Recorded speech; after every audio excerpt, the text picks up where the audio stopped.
আসসালামু আলাইকুম ওয়া রাহমাতুল্লাহি ওয়া বারাকাতুহু। প্রিয় ভিউয়ার্স, আজ আমি আপনাদের সামনে হাজির হয়েছি কাউকে বিদায় দেওয়ার সময় যে দোয়াটি পড়তে হয় সে দোয়াটি নিয়ে। ইনশাআল্লাহ আমি দোয়াটিকে একবার টেনে টেনে বলবো, দ্বিতীয়বার ইনশাআল্লাহ প্রতিটি শব্দের অনুবাদ ভেঙে বলার চেষ্টা করব।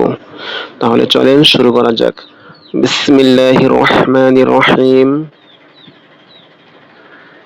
أستودع الله دينك وأمانتك وخواتيم عملك। দোয়াটির অর্থ হচ্ছে আস্তাউদিউ, আমি সমর্পণ করছি আল্লাহর নিকটে অথবা আল্লাহর হেফাজতে। আমি আল্লাহর হেফাজতে সমর্পণ করছি দীনাকা, আপনার দিনকে, আপনার ধর্মকে,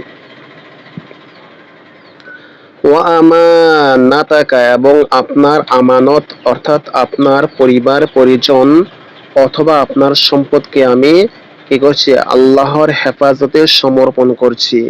ওয়া খাওয়াতিম আমালিক, আমাল অর্থ হচ্ছে কাজ, আর খাওয়াতিম অর্থ হচ্ছে সর্বশেষ বা একেবারে শেষ, অর্থাৎ আপনার জীবনের সর্বশেষ যে আমল রয়েছে, কাজ রয়েছে, এই কাজগুলো আমি কি করছি?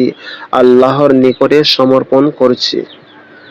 আসসালামু আলাইকুম ওয়া রাহমাতুল্লাহি ওয়া বারাকাতুহু।